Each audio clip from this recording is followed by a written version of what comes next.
ser grabada.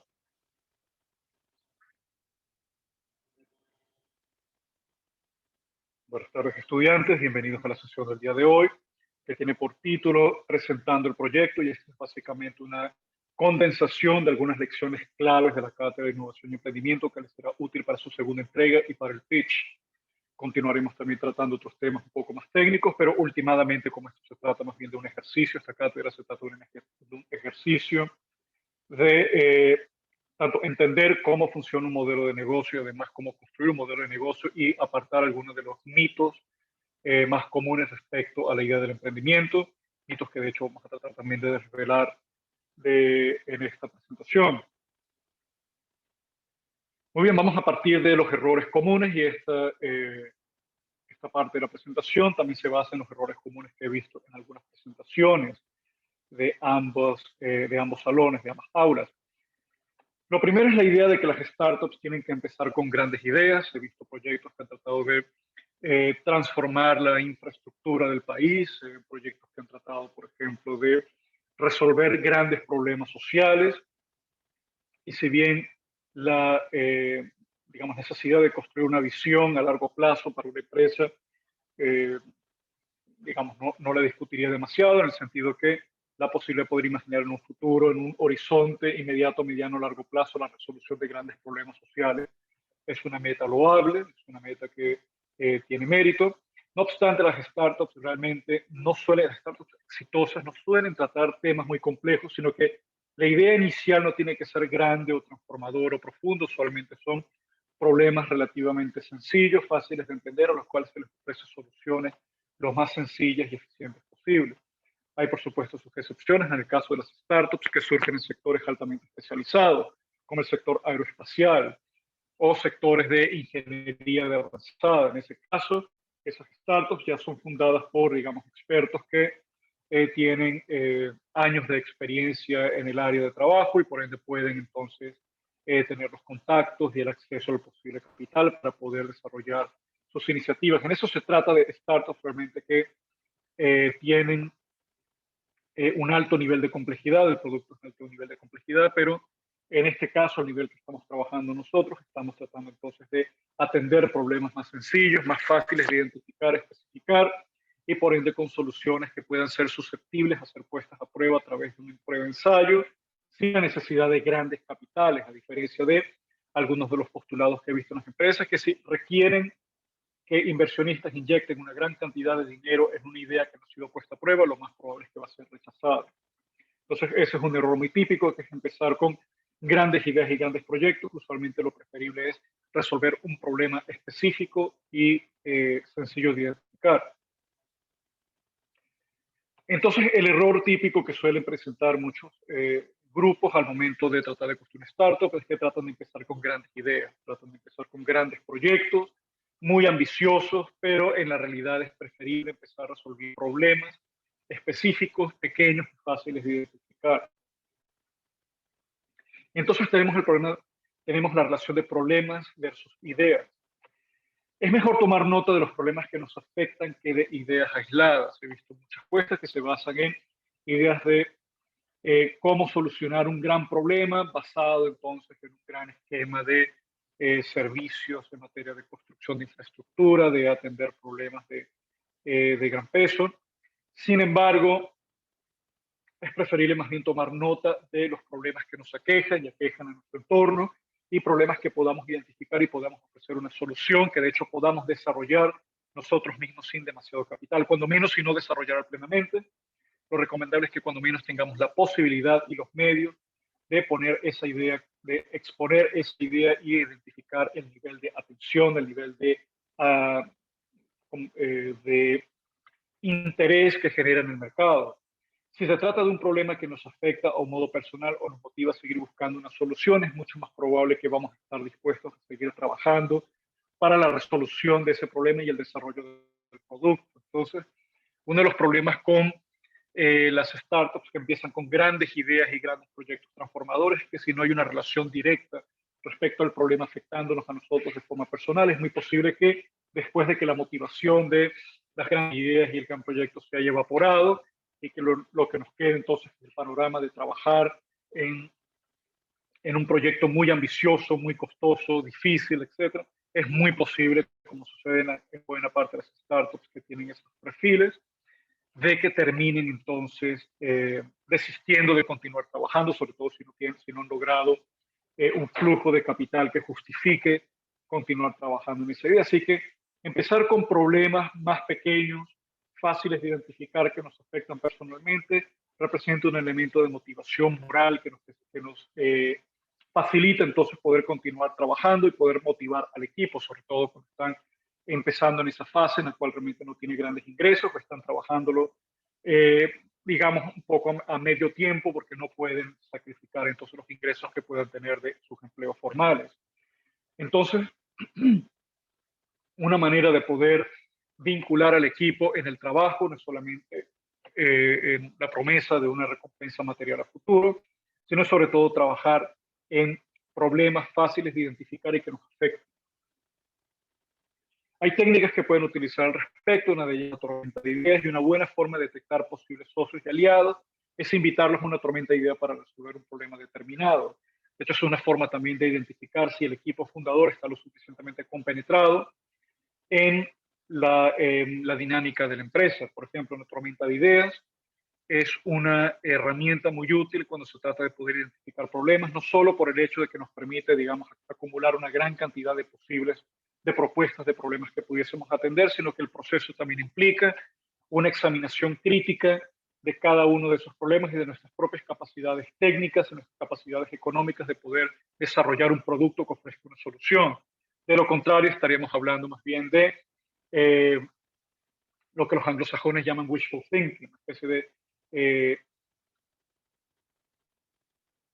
una especie de ilusión de que podemos trabajar un problema y resulta que es mucho más grande, mucho más ambicioso. Así que es preferible más bien ser modestos con lo que tratamos de ofrecer a la larga, pensando que el crecimiento económico que pudiésemos tener atendiendo un nicho del mercado lo suficientemente grande que le afecta al mismo problema que hemos identificado, nos pueda permitir entonces generar el flujo de capital para desarrollar toda una gama de productos que pueda atender entonces los problemas que queremos resolver.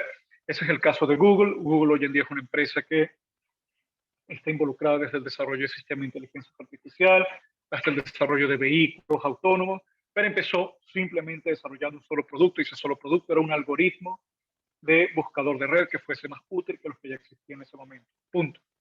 Eso era todo. Y eso permitió focalizar todos los esfuerzos y energías del equipo en torno a esa solución específica, en lugar de tratar de resolver problemas tan amplios que a la larga realmente ni poseen los recursos, ni poseen capital, ni la experiencia para poder resolverlo. Así que traten también de tener un aspecto un poco más modesto en torno a que pueden resolver. Una vez que identifiquen un problema lo suficientemente interesante para trabajar en él, pueden preguntarse lo siguiente: ¿estoy calificado para resolver el problema? Y ese es un punto clave. He visto algunas iniciativas, por ejemplo, que tratan de desarrollar productos, por ejemplo, productos físicos para ser fabricados.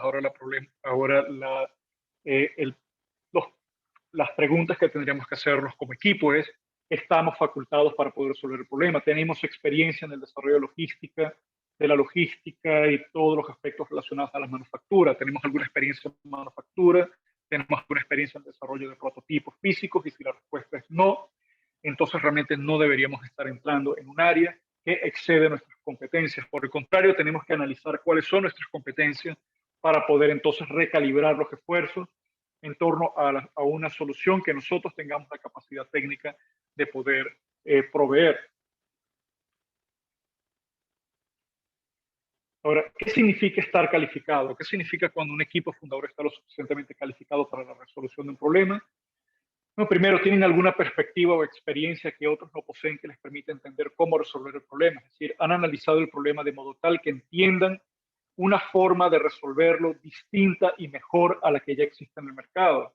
Por ejemplo, si van a crear una plataforma de delivery, entregas a domicilio, la pregunta es: ¿pueden ofrecer un servicio que sea lo suficientemente, digamos, que pueda ofrecer algo que sea significativamente mejor de la competencia? Si la respuesta es no, y pueden que únicamente dependan del hecho de, bueno, no hay ningún otro servicio de delivery en la zona, entonces vamos a tratar de ofrecerlo nosotros. Pueden tener un éxito limitado, no obstante, el riesgo que corren es que si no hay un suficiente elemento de diferenciación entre el producto o servicio que están ofreciendo de la competencia, entonces la competencia, sobre todo una competencia más grande, con más capital y que se ha expandido más rápido, puede ingresar en su terreno. Ahora, no es una mala idea en sí el tema del delivery porque es un sector de mercado en crecimiento y entrar en un sector de mercado en crecimiento es una buena garantía, o digamos, ofrece una garantía interesante de poder tener éxito, pero recuerden que tiene que haber un elemento de diferenciación. Entonces, identifiquen cómo podrían hacer mejor las cosas, qué nicho del mercado no está siendo atendido, hay un sector de la población que no está siendo adecuadamente atendido o tienen alguna manera o alguna idea de poder integrar plataformas de pago, plataformas de comercio digital, por ejemplo, con su servicio de delivery de una manera mucho más efectiva, más fácil de utilizar que la competencia. Ese tipo de preguntas deben hacérselas en la medida que vayan desarrollando una propuesta. La otra pregunta es, ¿qué han hecho otros para resolver el problema? Y eso les va a dar una idea de cuáles son las posibilidades técnicas para resolverlo. Aunque he hecho énfasis en el inicio de esta cátedra que es preferible no entrar en sectores del mercado que están ya con mucha competencia o están copados, en sectores de alto crecimiento, como por ejemplo sectores de plataformas de pago o delivery, no es necesariamente una mala idea entrar. Pueden entrar, sin embargo, deben entender que en la medida que se vaya desarrollando ese ecosistema, las empresas más grandes y robustas van a tender a absorber las más pequeñas o a sacarlas del mercado.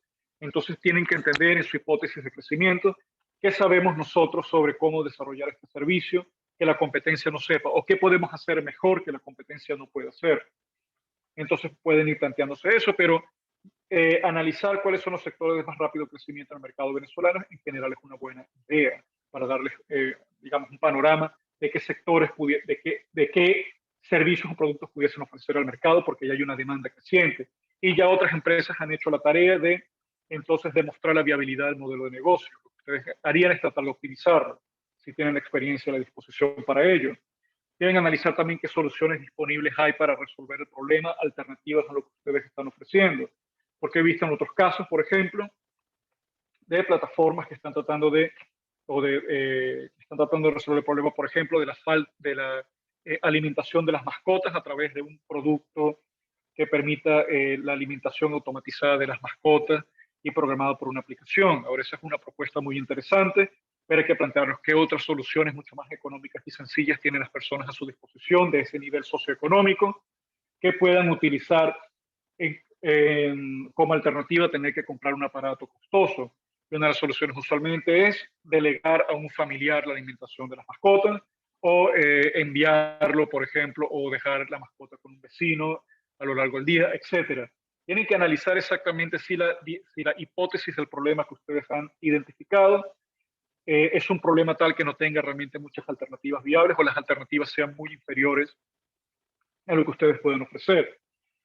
Y lo otro es que han hecho bien otros y que han fallado otros, y esa también es una muy buena idea. Es decir, si están entrando en un sector, les conviene analizar por qué otros servicios, por ejemplo, si es el sector de delivery, para continuar un servicio archiconocido, por qué otras plataformas de delivery han fracasado.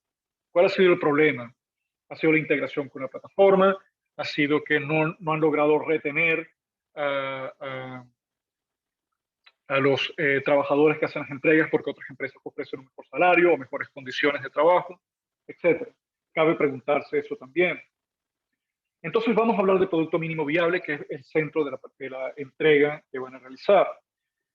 No se enamoren de su producto mínimo viable, sobre todo el que, digamos, de algún modo bosquejaron al principio con la primera entrega. El producto mínimo viable es una herramienta de aprendizaje que les permitirá saber si pueden resolver el problema o no. Por eso conviene, en el caso del nivel de desarrollo que estamos trabajando nosotros, que sea un producto muy sencillo e inclusive si no es un producto terminado, y realmente esta cátedra no les exige realizar un producto terminado ni tampoco interactuar con sus posibles consumidores, aunque hacerlo es un plus y va a ser tomado en cuenta. Lo que pueden hacer incluso es presentar el proyecto de modo tal que pudiesen identificar si hay interés o no por parte del consumidor. En lugar de eso, el enfoque que deben tener si van a desarrollar un producto mínimo viable en su vida profesional o como emprendedores es que enamórense del problema y de la atención al cliente, que ahí es donde debe estar la clave. El producto mínimo viable va a cambiar, va a evolucionar, va a pivotar o va a ser descartado por completo. Entonces, el foco de atención es el problema que quieren resolver y la atención al cliente, y ahí es donde el grueso de la energía de la organización debe estar dedicado. Y de hecho, el producto mínimo viable es una herramienta de atención al cliente porque No solamente busca resolver un problema, sino busca además entender cómo podemos resolverlo mejor. Lo otro, desarrollen el producto mínimo viable de la forma más rápida posible. Si llegan a fundar una empresa o están trabajando en una empresa que está desarrollando un producto mínimo viable, sea un servicio o sea un producto físico, procuren que sea desarrollado con rapidez y con sencillez. Si se atrincheran demasiado, si se empantan demasiado en el desarrollo de un producto mínimo viable, el riesgo que van a tener es que no lo van a poder lanzar al mercado a tiempo. Y para el momento que lo lancen al mercado, o la competencia ha lanzado un producto similar, o por el contrario, han invertido una gran cantidad de esfuerzo, dinero, recursos en un producto mínimo viable que resulta no ser atractivo para el consumidor. Entonces procuren que la inversión, y esto, por cierto, no es una invitación a hacer un trabajo mediocre, no es una invitación a que el producto sea un producto chimbo, sino se trata de que desarrolle un producto bueno, efectivo, pero sencillo. Porque últimamente lo que quieren es invertir pocos recursos, porque van a tener a su disposición pocos recursos, pero hacerlo de forma eficiente. Entonces, quieren adoptar sus primeros clientes, y esta es una de las consideraciones que deben tomar para el momento de desarrollar la segunda entrega. Entonces, deben ser selectivos respecto a quiénes van a ser sus primeros clientes. Servicios, por ejemplo, que tienen al mercado en general o al grupo en general, tienen el riesgo de no lograr resolver el producto de manera satisfactoria para todos, porque es mejor ofrecer un producto que sirve muy bien a las necesidades de un nicho más pequeño de mercado, más específico, que ofrecer un producto que es relativamente mediocre o hay alternativas mejores en el mercado y atender un público en general que de repente hasta puede conseguir productos rivales mejores en el mercado, en otras partes. Entonces, concentrar todos los esfuerzos y energía en problemas específicos para un público específico es mucho mejor que ofrecer servicios al mercado en general. Los servicios generalistas tienden a fracasar porque no tienen los recursos para poder desarrollar el producto de manera efectiva. Entonces, pregúntense si el producto mínimo viable que están bosquejando va a poder resolver los problemas del cliente. Y en esta fase lo que están planteando simplemente son preguntas hipotéticas porque no van a realizar realmente un experimento digamos, no hay mucho tiempo para ello, pero les voy a dar algunas indicaciones, algunas claves si están interesados en, por ejemplo, recurrir a sus redes sociales y tratar de contactar personas del público al que están llegando y ver si están interesadas en la idea que han desarrollado. Lamentablemente, por las disrupciones que hemos tenido causadas por los problemas de conectividad que me afectan a mí y a los demás estudiantes, pues ha sido un poco complicado toda esta dinámica. El segundo, el problema es lo suficientemente significativo como para pagar por un producto mínimo viable y es muy importante que si van a desarrollar un producto mínimo viable, ya tengan la posibilidad de poder capitalizarse desde el principio. Es decir, planteen un producto que sea pago desde un principio, porque si pueden plantear que se pueden desarrollar un producto pago, que sus primeros clientes están dispuestos a pagar por él, esa es una buena indicación que el producto es efectivo.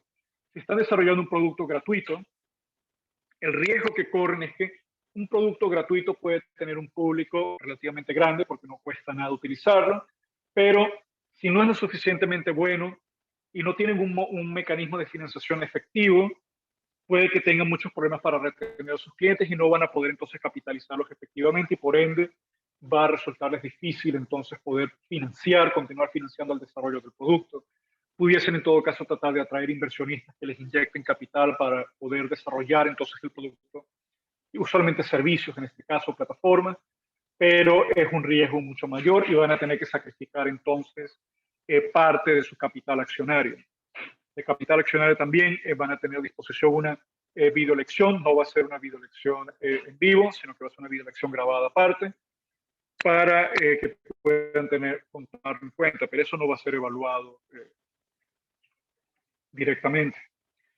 El pitch. Entonces vamos a hablar del pitch.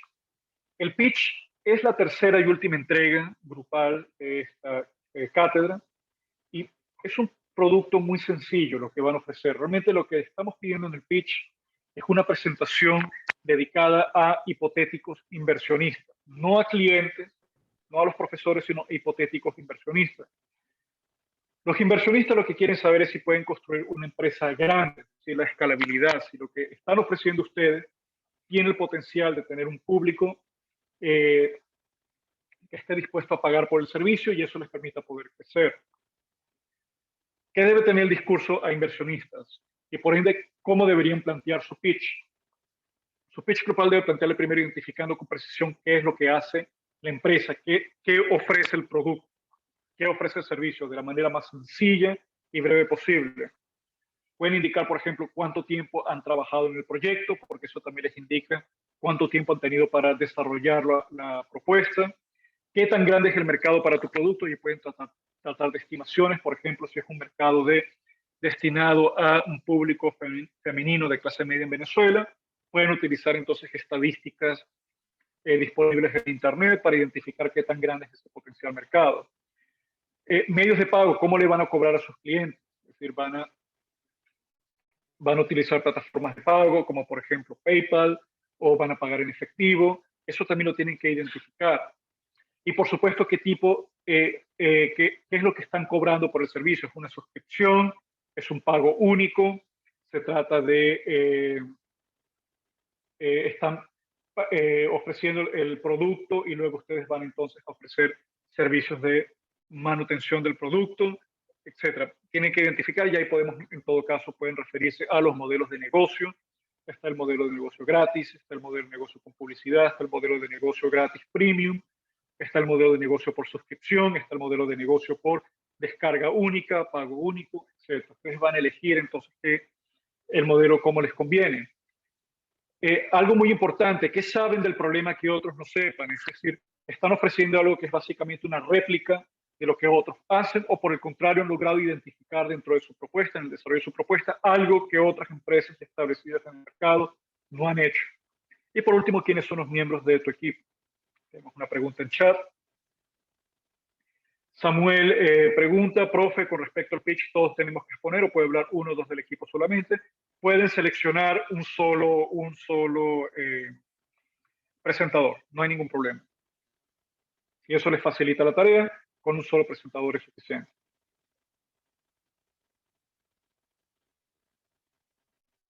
Muy bien, entonces, ¿cómo hacerlo? ¿Cómo van a presentar el pitch? El pitch lo pueden hacer de la siguiente manera, una presentación breve en PowerPoint, organizada en PowerPoint o cualquier otro programa que ustedes prefieran, sobre el producto, es decir, van a presentar el producto muy brevemente, no debería exceder de 5 o 6 láminas de PowerPoint porque van a tener que hacerlo muy específico. Usualmente esta presentación la pueden grabar, de hecho pueden utilizar incluso la plataforma Zoom para grabarla también y tenerla entonces subirla a YouTube y enviar un vínculo. Las indicaciones con precisión van a estar disponibles en el módulo 7. Afortunadamente ya parece que la conectividad a Internet ha mejorado desde ayer. Entonces, pero básicamente la tarea para el pitch va a ser un video de una presentación breve de no más de 5 minutos, en donde van a presentar su producto y van a presentar entonces cuál es el problema, cuál es el producto que quieren ofrecer, quién es su mercado, cómo van a cobrar, etcétera. Muy brevemente, sin excederse demasiado. Samuel indica que salió brevemente de la presentación Zoom. Lo que te había comentado Samuel es que un solo miembro del grupo puede hacer la presentación, no hay ningún problema. No necesita presentar todos. Entonces, ¿cuál es el objetivo de un pitch? ¿Por qué quieren hacer un pitch? El pitch tiene el objetivo de generar interés, más no conseguir financiamiento, porque usualmente hay un error que se hace con los pitches, que piensan que los pitches para inmediatamente conseguir capital y les den dinero en ese momento. Y realmente no es así. Lo que ustedes están haciendo con un pitch es presentar la propuesta de negocio y generar interés. Y una vez que hayan generado interés, la idea es que a posterioridad, por supuesto, ya ofreciendo su información de contacto, un potencial inversionista socio esté interesado entonces en la idea y los contacte. Y luego eso se va a plantear una reunión distinta en donde se van a hablar entonces de propuestas de inversión. No vamos a llegar tan a fondo en esta cátedra, hasta esa área, sino lo que me interesa en todo caso es que aprendan cómo realizar una presentación interesante para su producto. El éxito es conseguir una segunda reunión. Es decir, la medida del éxito de un pitch es recibir una llamada por parte de uno de los inversionistas que revisó tu presentación, para que revise la presentación y te diga si pueden cuadrar entonces, si pueden plantearse una segunda reunión para hablar más a fondo sobre el tema. Esa reunión a fondo con un potencial inversionista usualmente consiste en inversionistas preguntando más detalles sobre la empresa, sobre la organización, sobre los miembros del equipo y sobre sus niveles de ingreso. No coloquen en sus páginas web la presentación del pitch si van a realizar una empresa. Aquí estamos hablando ya a nivel general, no a nivel específico de la tarea. Para la tarea sí van a subirla a YouTube y van a facilitar un enlace. Pero no coloquen en sus páginas web, si van a constituir una empresa, su presentación de pitch. Resérvenla exclusivamente para sus inversionistas. Es distinto el discurso de venta para consumidores, porque en el discurso de venta para consumidores ustedes lo que están haciendo es vender el producto, es decir, el servicio o producto que ustedes ofrecen a sus consumidores para cómo resuelven su problema. Al inversionista lo que le interesa saber es cómo puede hacer dinero y cómo puede crecer la empresa. Así que son dos tipos de discursos completamente distintos. Ahora, ¿cómo van a interactuar con los inversionistas? Eviten terminología técnica en su pitch. Tratan de hablar con un lenguaje sencillo, fácil de entender. Eviten discurso de marketing, eviten utilizar frases trilladas o frases ya, como las llamo, prefabricadas, sino utilicen un lenguaje sencillo y fácil de entender y expliquen el problema y la solución de forma sencilla, no complejicen el tema. Y por supuesto, ayuda además que ustedes hayan identificado un problema específico para un público específico y con una solución sencilla y fácil de entender. Entonces, con respecto a los clientes, lo que a los clientes les interesa saber es cómo el producto que ofrece puede resolver sus problemas. Y ese es el núcleo central o el tema central de un discurso para clientes, un discurso de venta. Entonces, ¿cómo contactan a sus potenciales clientes? Si están interesados en delinear eso también, y deberían, en todo caso, delinearlo también en su proyecto de negocio. Una manera es llamada telefónica, que se llama a veces telemarketing. Esta no suele ser una propuesta muy atractiva hoy en día porque se considera muy invasiva, pero todavía se sigue utilizando. Página web es la forma más común, más exacta de toda la era digital, tener una página web donde se ofrezca muy bien diseñada, de manera sencilla, donde se ofrezca entonces cuáles son las ventajas del producto y cómo este resuelve el problema del cliente. Pueden añadir secciones de preguntas y respuestas y pueden, por supuesto, también tener entrevistas con los clientes, y esas entrevistas se pueden realizar a través de, pueden utilizar, por ejemplo, encuestas Google, o pueden utilizar otras herramientas similares para poder contactar a potenciales clientes. Ustedes pueden ofrecer en el transcurso de su presentación, de su segunda entrega, y también para el pitch, tener, por ejemplo, un modelo de cómo luciría la página web o cómo luciría el WordPress, que se pueden desarrollar un blog y un WordPress que lo pueden de algún modo diseñar para que se asemeje a cómo luciría la página web de la empresa. Y eso también formaría parte entonces de una presentación de modelo de negocio, porque están entonces presentando los canales de distribución, uno de los canales de comunicación con los clientes. Entonces, ese es un aspecto importante. Entonces, ¿cómo interactuar con los clientes en la vida real? Usen un lenguaje sencillo que el cliente pueda entender. Escuchen a sus clientes, identifiquen soluciones que los ayuden personalmente, porque últimamente lo que están buscando es solucionar problemas, no tanto simplemente cobrar al cliente. Si el cliente siente que todo lo que ustedes están haciendo es venderles un producto, usualmente eso lleva a cierto grado de rechazo, de barrera mental. Si lo que el cliente entiende es que ustedes son aliados, que están ofreciendo una solución a un precio razonable, pues eso cambia el marco en el cual se está desarrollando la presentación. Entonces, una pregunta que deben hacerse ustedes es: ¿qué hace un gran fundador? ¿Cómo ustedes pueden identificarse? Esto es una suerte de reiteración del primer módulo de la cátedra. Entonces, son proactivos, identifiquen algo que quieran hacer, procuren hacerlo y procuren aprender de la experiencia, incluyendo esta misma cátedra, incluso también de los desafíos y las deficiencias que hemos tenido. Busquen esa oportunidad de aprender cómo pueden hacer algo mejor.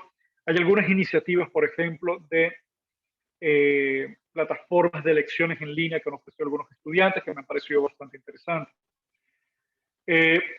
Si están personalmente motivados y que no les disuade el fracaso, y esto tiene que ver con identificar un problema con el que ustedes pueden relacionarse personalmente. Si es así, eso les va a permitir poder buscar una solución, porque esto va más allá del aspecto netamente de recompensa económica, tiene que ver también con el aspecto de la satisfacción de resolver un problema que nos afecta personalmente o afecta a un público que a ustedes les interesa entonces atender. Construir una startup es un juego donde la mayor parte de los casos van a cometer errores. No se dejen disuadir por ellos, no se dejen disuadir, por ejemplo, por las críticas que yo les pueda plantear a sus proyectos, a sus entregas. No tiene la intención tampoco de desmotivarlos, sino por el contrario de identificar fallas que ustedes posteriormente puedan saldar, no solamente efectos de esta cátedra, sino sobre todo efectos de su vida personal y su vida personal y profesional. Por supuesto, la pasión para resolver los problemas es lo que impulsa a los grandes fundadores, por eso identifiquen un problema que ustedes realmente quieran resolver y no simplemente una gran visión que suene rimbombante, una presentación, pero que ustedes no se sientan emocionalmente vinculados al problema y la solución y el cliente. Procuren ser buenos comunicadores, es decir, comuníquense de manera sencilla y efectiva con sus usuarios, con sus socios y con sus inversionistas y sean capaces de explicar en un par de frases de manera muy sencilla qué es lo que pretenden hacer, cuál es el problema que pretenden solucionar. Por eso es tan importante, una vez más, tener el problema bien identificado. Si el problema es muy general, si lo que están tratando de ofrecer es muy general, les va a costar entonces poder explicar qué es lo que están haciendo, el problema que tratan de resolver en pocas palabras. Es importante ser muy específico en nuestros planteamientos, tanto de la hipótesis del problema como en la hipótesis de la solución y la identificación del cliente.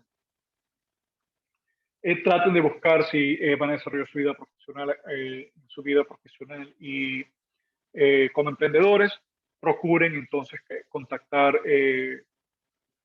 personas que sean expertos en el área. Si van a entrar en el área de informática, por ejemplo, y son ingenieros informáticos, o no son ingenieros informáticos, pero tienen una buena idea de cómo construir un proyecto, procuren contactar expertos en el área que les permita entonces darles una visión mucho más clara de cómo pueden construir el producto.